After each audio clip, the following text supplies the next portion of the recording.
So, who doesn't love a good scare every now and again? Welcome to this ghoulish edition of SciFirst MovieTalk, bringing together one macabre, spine-tingling collection of some great YouTube creators, discussing their thoughts and experiences of some of the 20 most gruesome, chainsaw-yielding, spooktacular and seriously sinister horror films ever made. Join me as we travel through this graveyard of the damned in one epic collaboration with YouTubers from around the world and from all walks of life.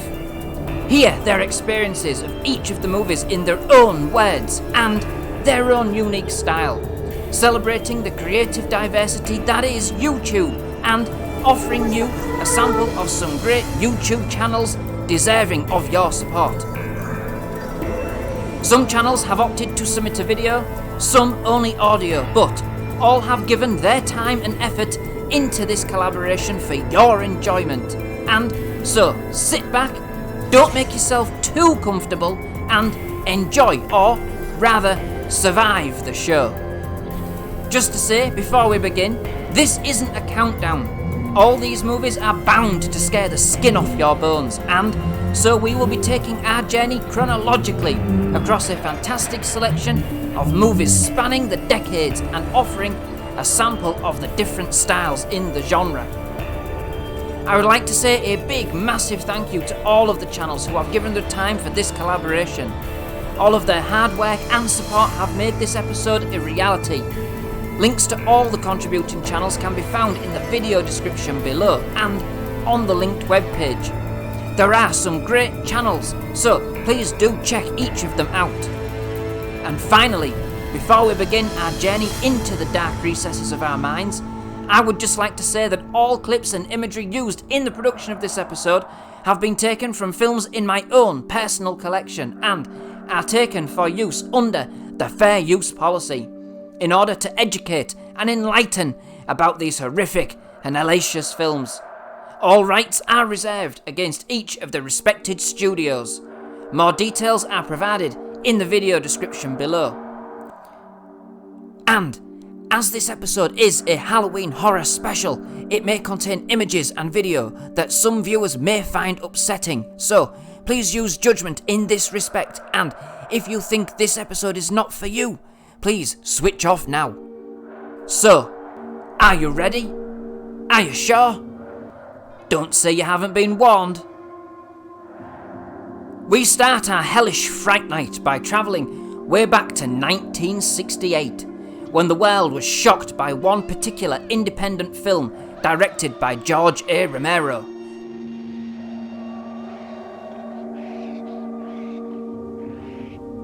Night of the Living Dead.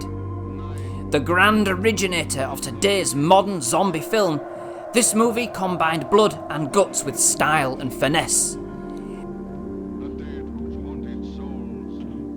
Night of the Living Dead, that's one of my favorites. It changed zombies as we know it today. It's so inspiring that George Romero made these movies on such a low budget. When he made Diary of the Dead his 5th zombie movie, they had a short film contest on MySpace to get it on the DVD release. Me and my friends made Documentary of the Dead. It didn't win anything, but that's where my videos started. So without Night of the Living Dead, I wouldn't be making videos in this form or fashion today. Thank you, George Romero. Taking a narrative viewpoint, this movie sees a group of survivors holding up in an old farmhouse trying to make it through the night against an onslaught of the undead. It's just so atmospheric with it being set in black and white, especially at the beginning as well, when they're at the cemetery and the zombies gradually coming towards Johnny. I mean, that's the most iconic scene, I think, of the entire film. And watching it now, it's just so good to watch. It's still quite scary as well. I think the black and white gives it a sort of like atmospheric and it's so suspenseful as well to watch. I just love it. In today's world, where the zombie rules, with hit TV series such as The Walking Dead and Z Nation ruling the roost, this is a true horror classic, always up, and a delectable delight that still packs a punch today as it ever did. The Night of the Living Dead is a must-watch for any zombie fan.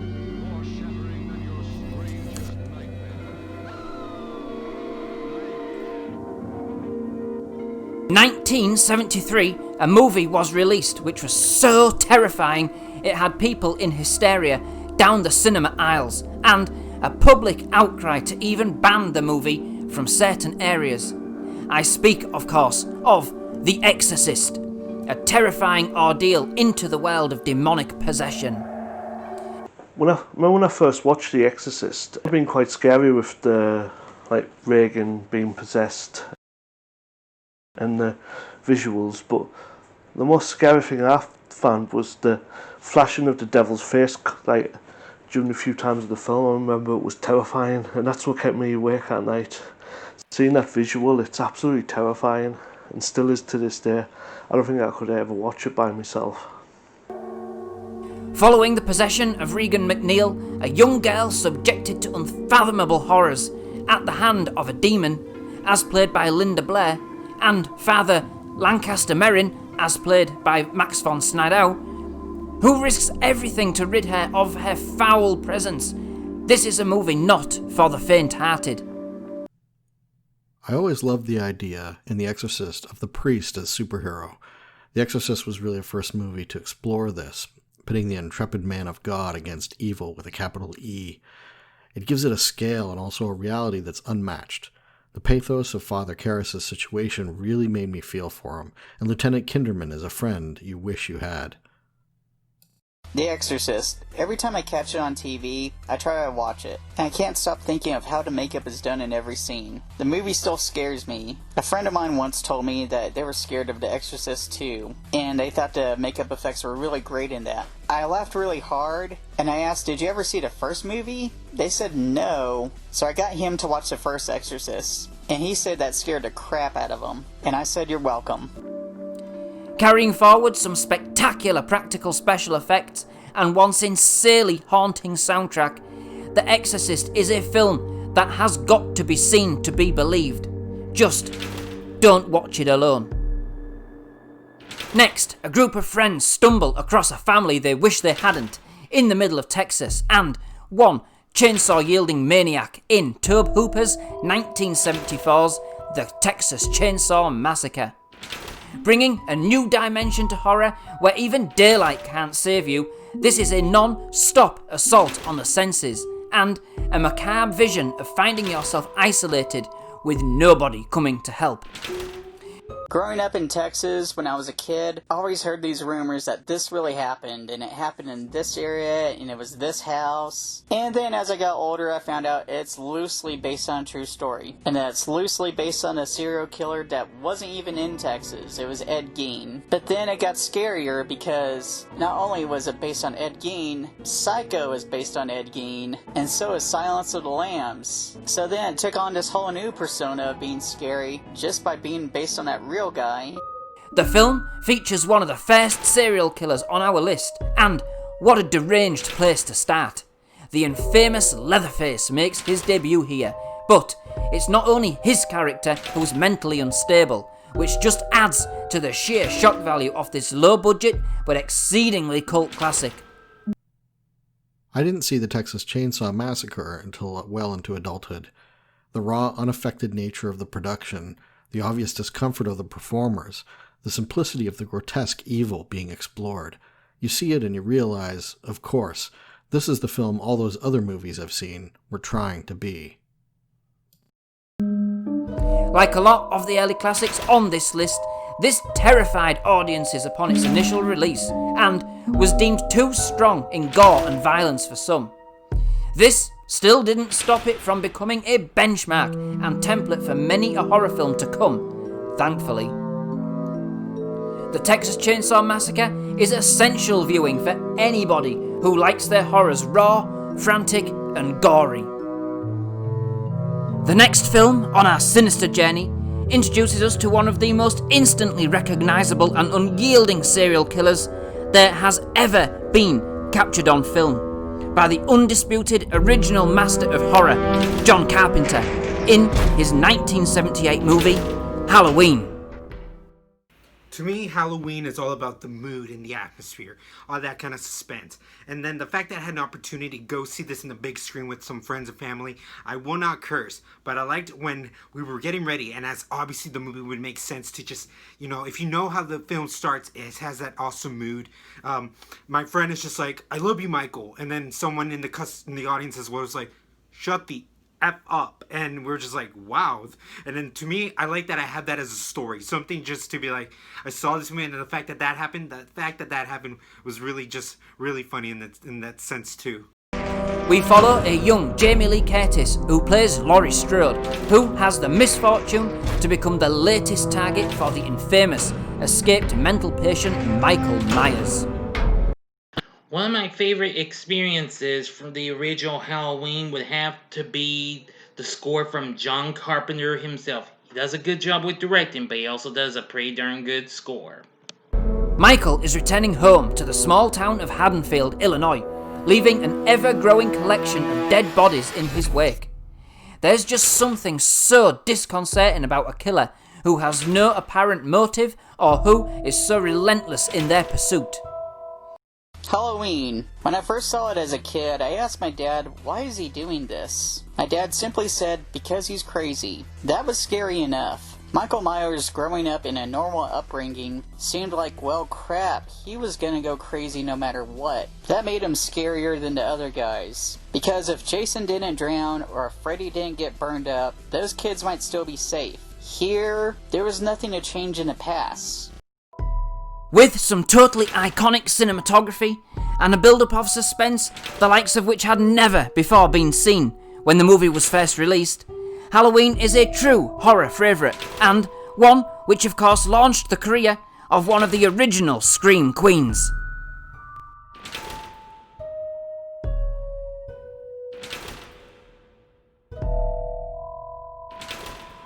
In space, nobody can hear you scream, but while watching our next movie, I can assure you, you're going to want to scream, whether somebody can hear you or not. With, of course, Ridley Scott's 1979 science fiction horror, Alien. I'm not hugely into horror, but I was managed to be swaying towards the genre with a couple of particular movies.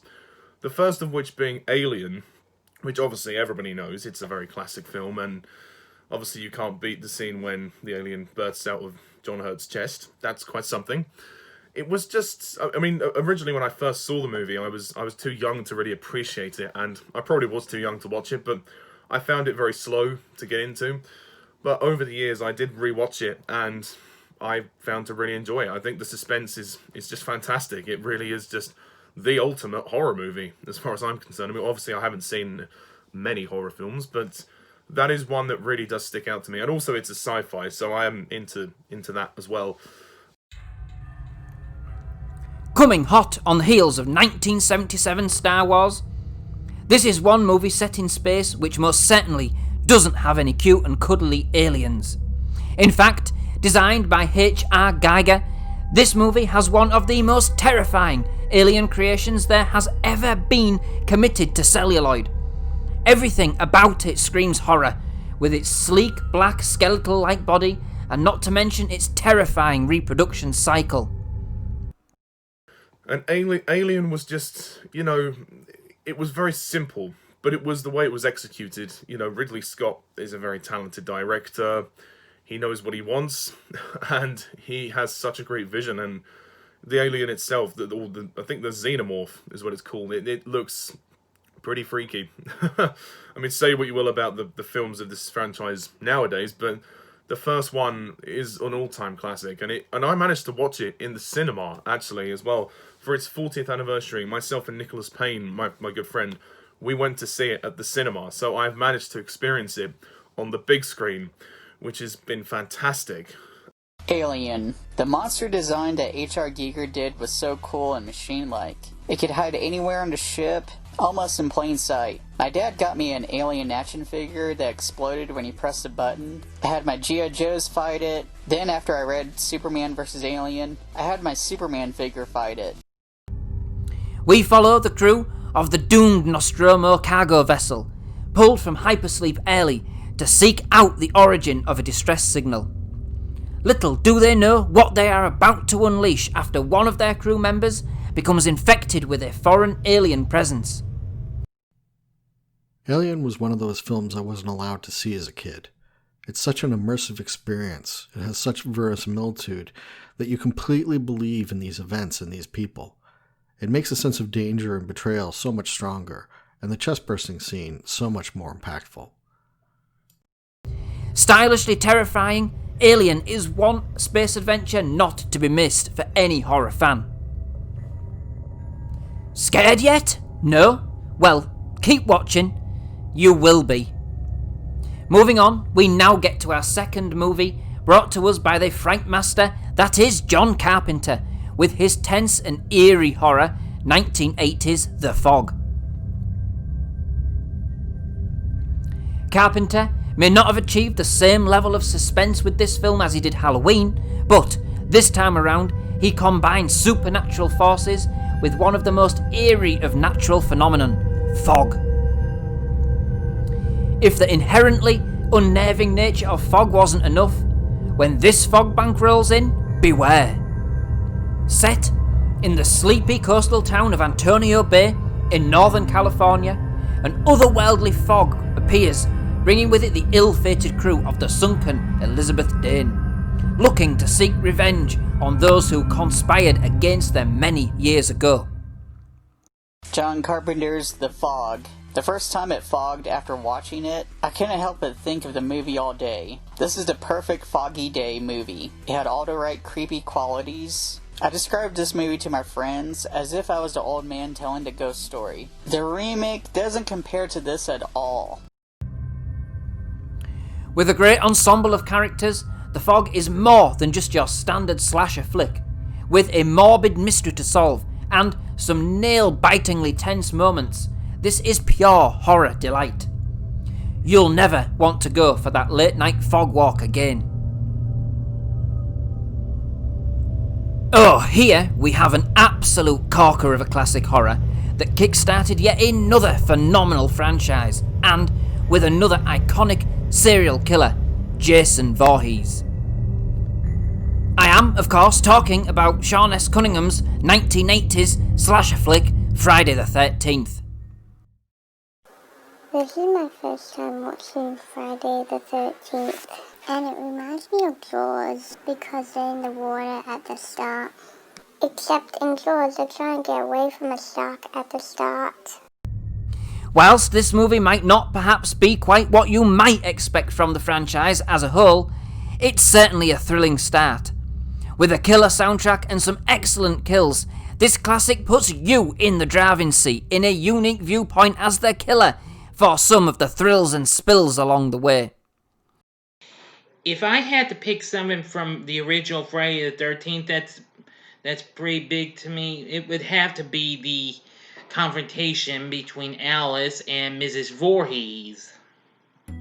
You can see the early development of all the elements that have made this franchise such a cult phenomenon over the years, including the notorious Camp Crystal Lake, where a group of young and peppy camp counselors meet their untimely demise at the hands of an unknown killer. Friday the 13th. I first saw it on TV during a sleepover. It was on channel USA. It was part of their Friday the 13th marathon. They kept showing a clip of Kevin Bacon's death on commercial breaks, so we really wanted to see the full death scene when it happened. We were not disappointed. We didn't know that Jason wasn't the killer, so we were really surprised when it was Jason's mom at the end. Certainly a must for all Friday the 13th fans, and for all of you who haven't seen the film yet, the original Friday the 13th still has a few shocks up its sleeves. All may not be what you think. Beware. Next, we have another film from the director of the Texas Chainsaw Massacre, Tobe Hooper, with the 1982 supernatural horror Poltergeist. This one actually starts out as quite a fun and light-hearted introduction into the world of spirits, but this is leading you down a garden path. Terrifying events start to transpire that see a family haunted by malevolent spirits in their own home, resulting in the spirits taking their young daughter Carol Ann, as played by Heather O'Rourke, to the other side.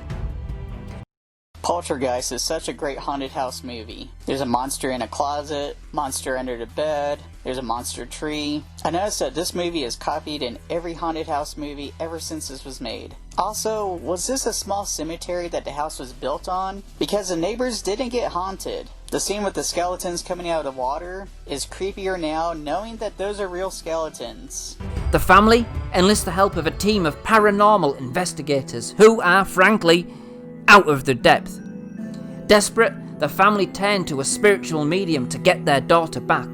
However, a dark and sinister force present amongst the spirits will stop at nothing to ensure Carol Ann stays with them and stop the others from passing over. So, Poltergeist. I mean, the scariest scene for me has got to be the scene with the clown under the bed. I mean, that is just pure horrific for me. I mean, as a Bane, one of the scariest things that goes through your mind is that there's something living under there. And for it to be a clown, no, not for me. And as a result, I mean, I demanded that all the clowns, we had a clown hanging up from the light as when I was little. That was removed when I watched that film. And my dad still takes great delight to this very day embarrassing me with that thing. The fact that I asked for all them clowns to be removed. He can't help himself. With some truly terrifying moments and an ending that will give you nightmares for weeks, Poltergeist is a true spectre of evil.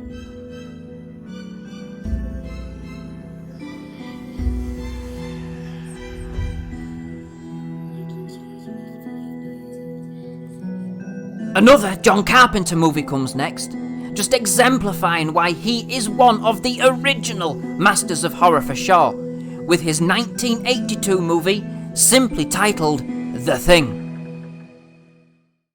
Indisputably the greatest ever, isn't it? I can't remember not loving this movie.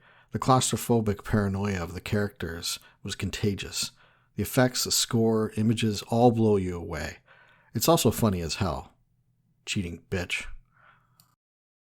John Carpenter's The Thing. The ending for me changes progressively as I get older. They killed the monster, but now they're all gonna freeze to death. But as I get older, I start thinking, wait, Child's left, and then he came back, so he could be the Thing. But then again, we don't see McCready for a little bit. Even the director, John Carpenter, says that it's a good possibility that he thinks that both of them could be the Thing. So it's cool that the ending changes.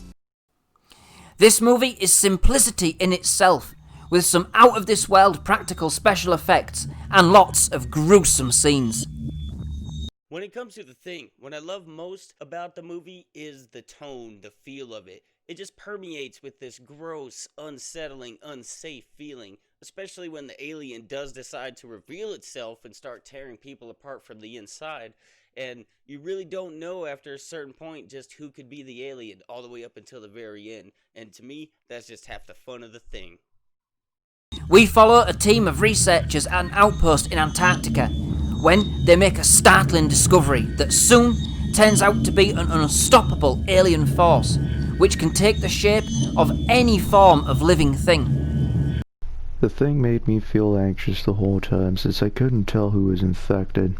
There was something that also filled me with fear because it's something that can easily go unnoticed, and so my paranoia was through the roof. I was always thinking to myself, who is the person that is infected while the movie was playing? All I remember is I couldn't sleep the whole night once the movie was over. Very unsettling with a hair-raising soundtrack, we witness a game of cat and mouse between human and alien as the stranded team struggle to eradicate the malevolent presence, made all the more difficult when everybody is a suspect.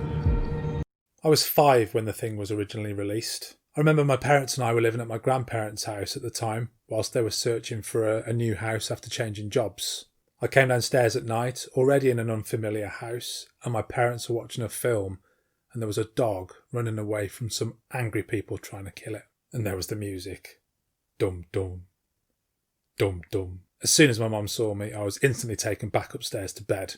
And though I saw nothing genuinely scary, that mood and tone must have sunk into my skin. I think it was the birth, subconsciously, of my need to watch scary films. And then when I saw The Thing properly for the first time, probably in my teens, it was and still is my favourite horror film of all time. And oh man, that poor dog. A great creature feature and an excellent original take on the alien invasion genre, The Thing is a delectable treat that's not to be missed.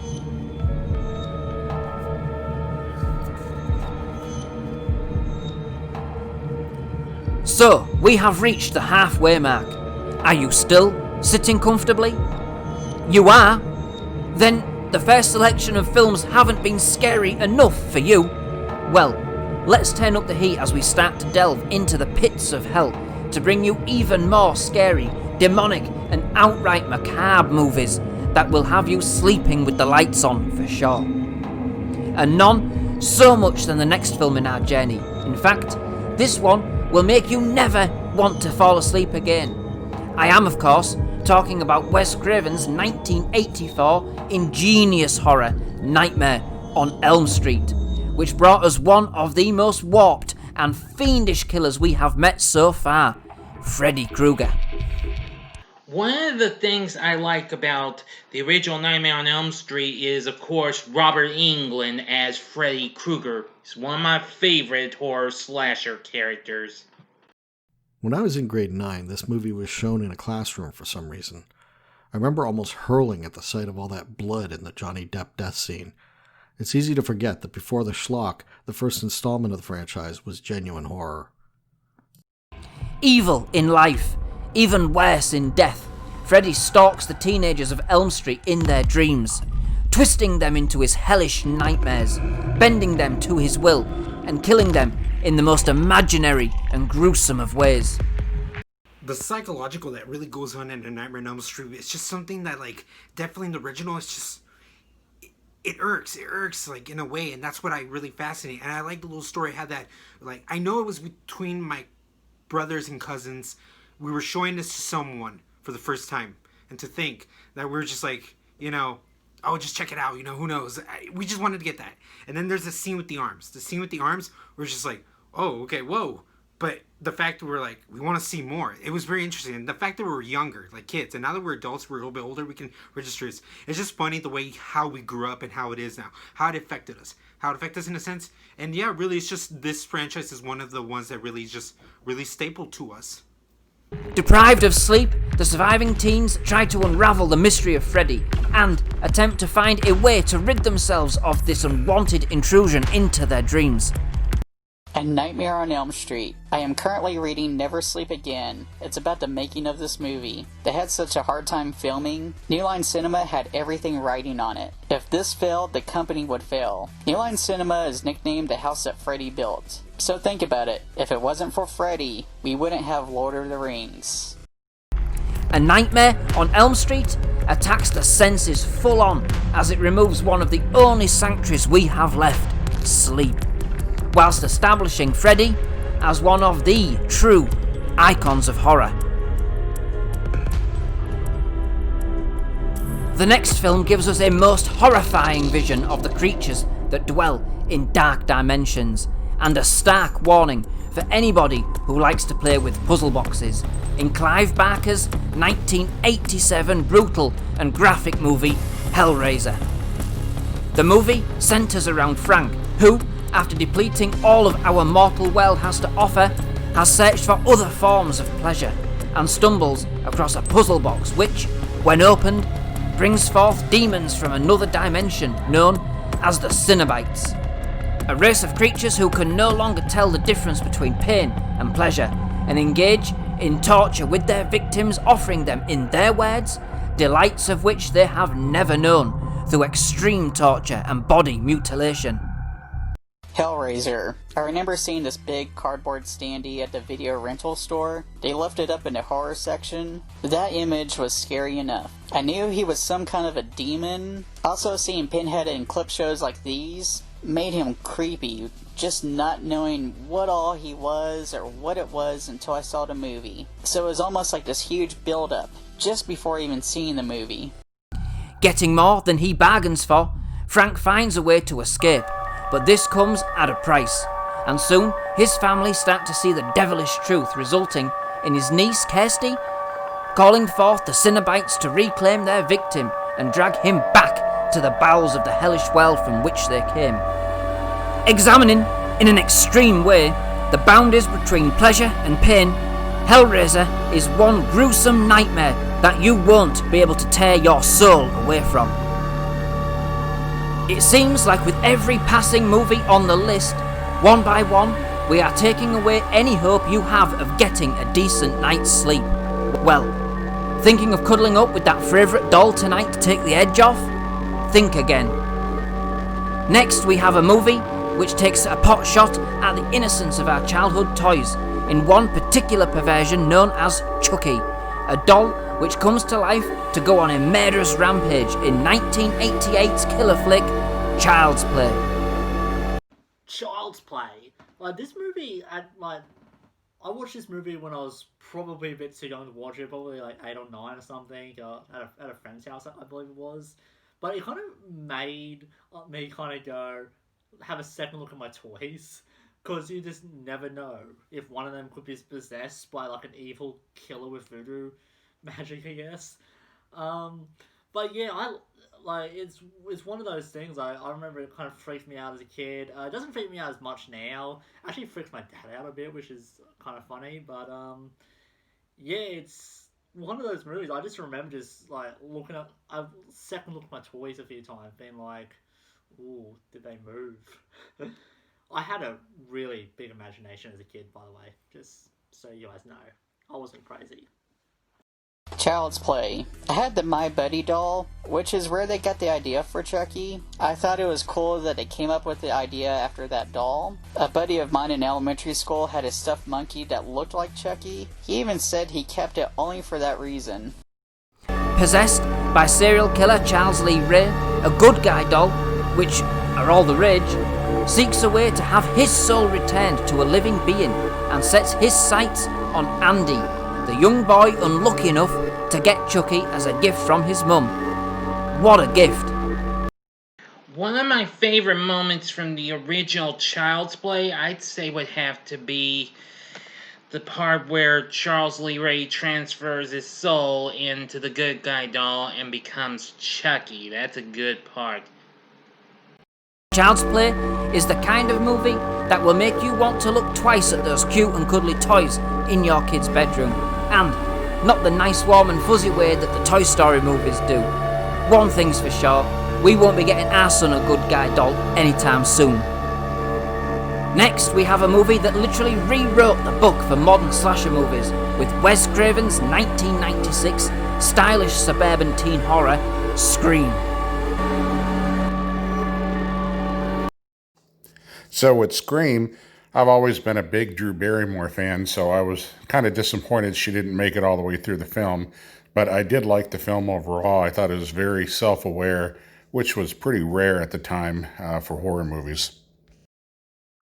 This movie was a phenomenal hit and still draws you in even to this very day, with its slick new interpretation of what a horror movie should be and its great parody of the genre as a whole. Okay, so for Scream, when I was like, this actually happened like a couple of years ago. I was watching Scream on the TV. My dog was there, and I don't know what happened. I think something fell over, and like it was when Drew Barrymore like gets killed by the Ghostface killer, and as soon as that happened, something must have fallen over, and the dog freaked out, and that scared me. Like, it was almost, I actually remember thinking there was someone just at the door and thinking, holy crap, like, you know, art makes reality, I guess. But I just remember that, because I just, like, that dog scared me when that happened. But, yeah. The movie sees the teens in a town called Woodsboro being stalked by a serial killer dressed in a Ghostface Halloween costume, and with its great guess the killer concept, it keeps things fresh from the very start, and even gets the viewer involved with its own brand of pop quiz. If I had to pick one of my favorite memories or what have you from Scream, it would have had to be the ghost face killer. That was really good. One of my few favorite killers in slashers. Scream. That mask became iconic right away, like Jason's hockey mask. I wanted to go as a killer for Halloween that year. The mask was so hard to find. I was fortunate enough to have parents willing to take me to every Walmart, Target, and costume shop to find that mask, but it was sold out everywhere. We found one that looked close. Do you like scary movies? Why yes, thank you for asking. With great dialogue and an edgy soundtrack, Scream is a horror movie that defined a generation and gave the horror genre a whole new lease of life. Not to mention making household names for many of its stars. Following hot on the heels of our last movie was the 1997 slasher flick I Know What You Did Last Summer. Whilst being very similar in premise, this movie is more than just a mere cheap cash-in, giving us its own unique slant on the genre, with a supernatural vibe and some excellently over-the-top and gruesome kills. Well, I do have maybe some fond memories of I Know What You Did Last Summer. One of them would have to be seeing J-Love in one of her first big movie roles. Of course, you know J-Love, Jennifer Love Hewitt. I loved her. The movie sees a group of friends run over and apparently kill a fisherman with their car one night after a party. They choose to cover up the crime, but then a year later, one by one, they are picked off by an unknown serial killer who taunts them by claiming they know what they did last summer. I Know What You Did Last Summer. I remember my mom seeing this on TV before I got to see it. I was jealous that she got to see such a cool slasher movie before me, but she wouldn't call it a slasher movie. She said he's not a monster like Freddy or Jason. Little did we know that in the third movie they would turn the killer into a zombie. With some genuinely edgy moments, I Know What You Did Last Summer is a fun and entertaining entry into the slasher genre, whilst also bringing a number of fresh new actors and some decent scares into the mix. If listening to horrifying stories around a campfire nestled deep in the woods wasn't unsettling enough, then our next film makes you part of the story itself, with 1999's found camera footage phenomenon, The Blair Witch Project. I saw Blair Witch with a big group of people at the cinema, and we all loved it. Well, there was one that didn't, but, pretty much we all loved it. After that, it became a bit of a thing I did, where I'd try and catch people out by hiding in a dark room, facing the corner, just like Mike does at the end of the film. On a group outing to an abandoned jail, I had the perfect opportunity for maximum scares. So I went on ahead and found a perfect place. It was lit just right, dark, but just light enough to be able to see me standing in the corner. It was creepy as hell. Unfortunately for me, the group had gone a different way, and I spent way too long waiting for them. Of course, standing in the corner of an old prison cell with the purposes of scaring people just so happens to be extremely terrifying for the person doing the scare. I was there too long. I started imagining someone was in the other corner. Eventually I snapped and chickened out and legged into the light. It's a prank I've not repeated since for some reason. Upon its release, there hadn't been a film quite like it before, and the sheer fact that its marketing had people believing this movie was real resulted in what could only be described as mass hysteria, which just fueled the need to see this movie even more. It was the first exposure I ever got to found footage films. It's one of my favourite genres of horror films, like the found footage style.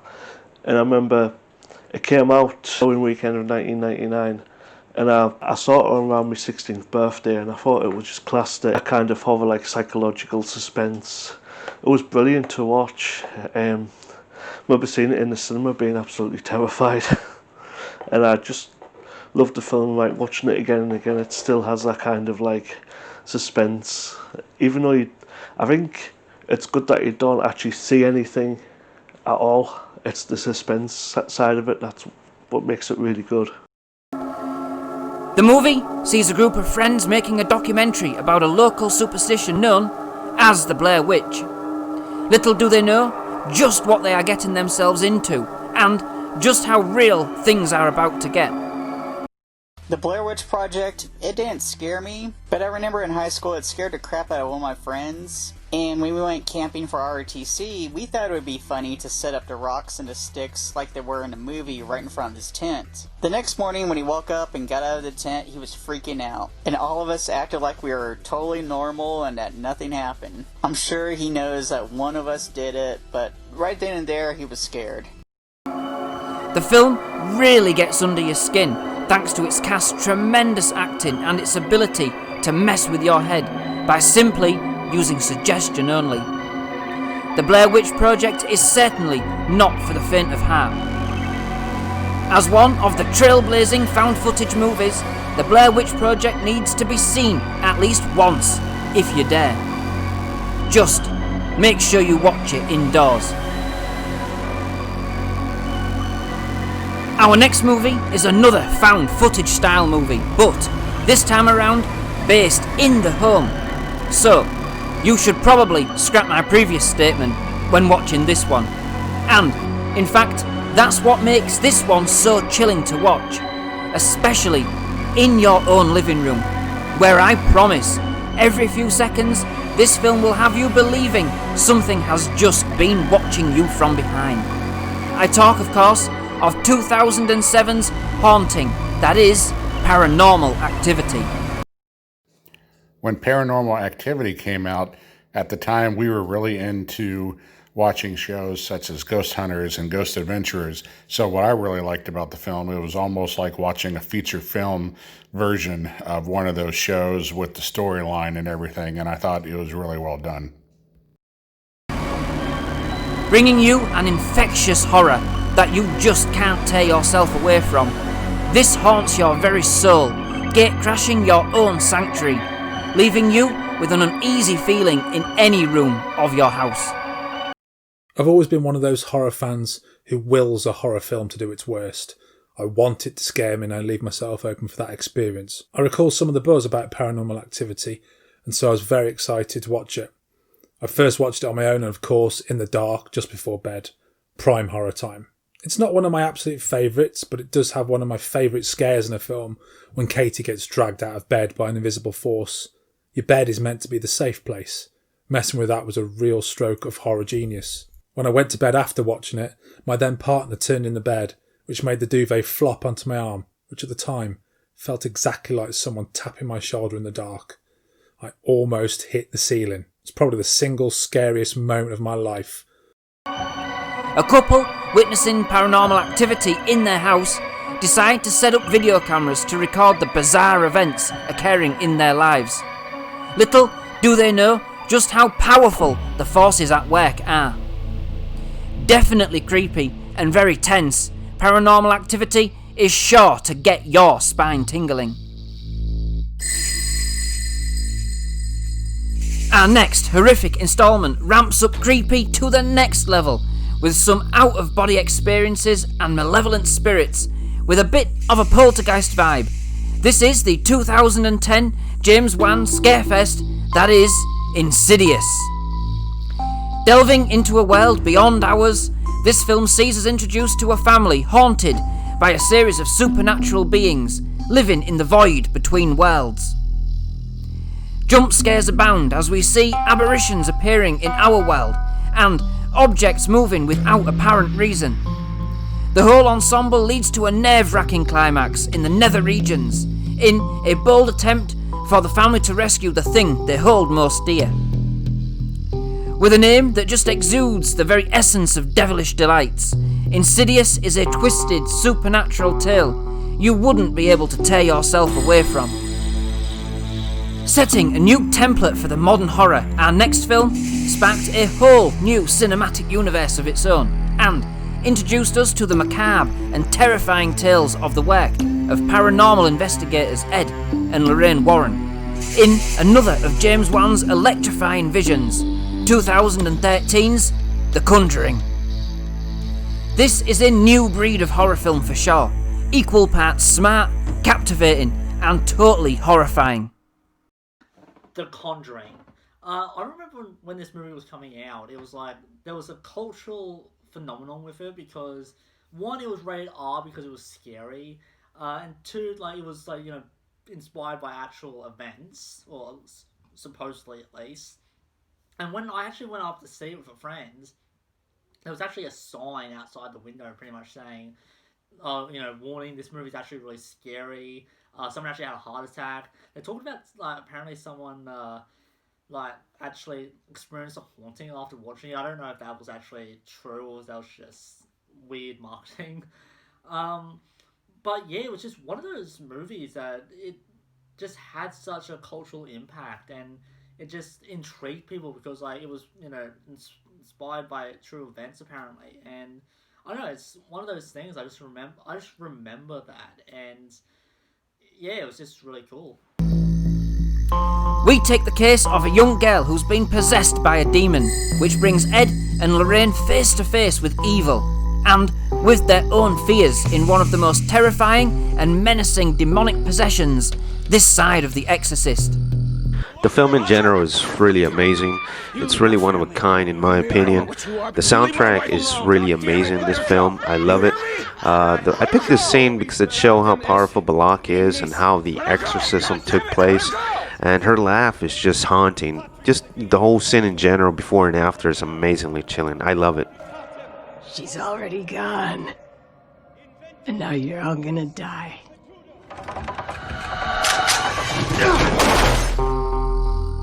With its fresh take on what could have been a tired formula and its delectable twists and turns, The Conjuring is certainly one horror film that will keep you up for weeks. Set in a world where humans have all but been wiped out by a race of creatures who hunt via sound, picking up the slightest of noises and relegating the remnants of the human race that have avoided being torn to shreds to living a life of silence in order to survive, is the basis for our next movie, 2018's A Quiet Place.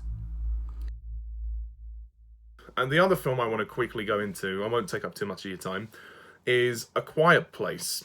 Now, this movie I'd heard a lot about, but I wasn't really sure if I wanted to see it, because again, at the time I wasn't sure how much of a horror fan I was. But I loved it. I absolutely loved it. More probably for the emotional drama. I liked just this family who are living in this sort of post-apocalyptic world, who are trying to survive, and they have to be quiet all the time. They can't speak. They actually have one of their children is actually deaf as well, which adds another complication. And I think it took a lot of inspiration, I think, from The Last of Us, which was a popular video game. But I liked the way it was executed. It was a very cool idea, these creatures that kind of see through sound. And Emily Blunt gives an incredible performance in that film. She really does. And funny enough, her husband directed the movie, and he's also in it. They actually play husband and wife in the movie as well. And you can tell, obviously, the chemistry is genuine. There's very few lines in the movie, but it's so good. It's so tense. It really is just an incredible film, and it's also a very emotional film as well. So if you like films with drama and heart, then that's another reason to watch it. And the creatures themselves are okay. They're not sort of majorly designed. You don't see them that much until the end, but yeah, they do actually resemble, to me, I used to watch this TV show called Primeval. They resemble the future Predator characters, which are these, creatures from the future, which were designed for the show. But yeah, it was a very scary film. It actually, I went to watch it in the cinema, A Quiet Place, and what can I say? It is just, it's an incredibly emotional film, but it's also an incredibly tense and scary film. It does what a horror movie should do. Too many horror films these days don't have a good story and just rely on jump scares and whatnot. So I appreciate that this took the time to really, build the suspense and also invest you in the characters. At the end of the day, films aren't really about anything unless they have heart. We are introduced to one such family fighting for survival in this inhospitable world, with the parents Evelyn and Lee Abbott, played by real-life husband and wife John Krasinski and Emily Blunt, doing everything they can to keep their children safe. When it comes to A Quiet Place, what really got me the most was this entire sequence from when Emily Blunt's character begins to give birth all the way through up until when John Krasinski finds her in the shower and for a second you're not sure what's become of her, what's become of the baby. There's blood everywhere, there's still creatures in the house, and I just felt that the editing was very sharp, very tight, and that sequence came out exactly how intended. Very well done. The creatures, seemingly indestructible, extremely fast and agile, are a force to be reckoned with. Your only hope is to avoid being noticed. A Quiet Place is a fine example of an expertly crafted movie where elements such as pure acting and music are used with finesse to create a mesmerising and ambitious movie that will really have you jumping out of your seat, if not your skin. If you've made it this far through our list, then you truly have guts. Unless, of course, by now they are sliced and diced all over the living room carpet. Are you ready for the last macabre and disturbing entry on our journey? And believe me, disturbing is exactly what we get here, with Jordan Peele's Doppelganger Horror, 2019's Us. How would you react if you met your exact, albeit darker and more feral self, standing out in the middle of your driveway? That's exactly the question we get answered here when a family is invaded by copies of themselves. When I saw Us, I thought, wow, this is an instant classic. It's got big, broad ideas, it's really thoughtful, at the same time it's full of very specific details, some of the most striking and creepy images in film. It's beautiful and haunting. Quite the stylish and edgy horror, with some great gory scenes, brilliantly intriguing plot, and a real dark comic edge.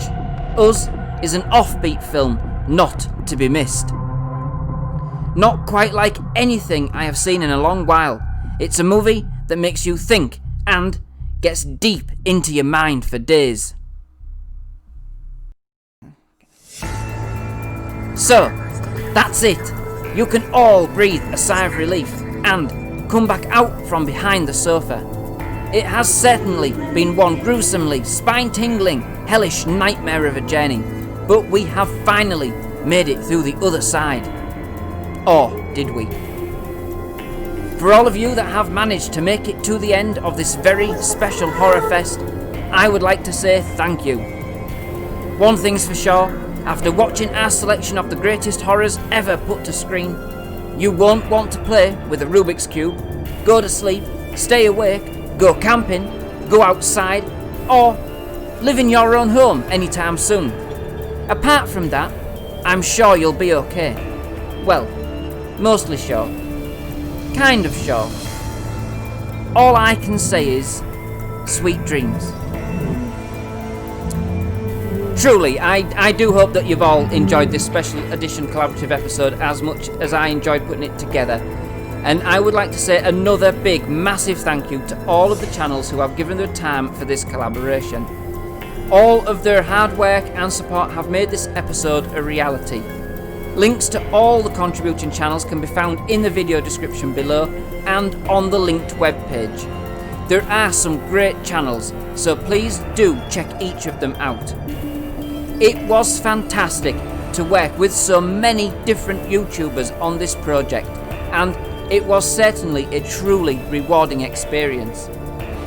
If you have, of course, enjoyed this episode, if be it a bit on the dark side, then please do leave a like to show your appreciation, and of course a comment or two down below. Most of all, happy Halloween,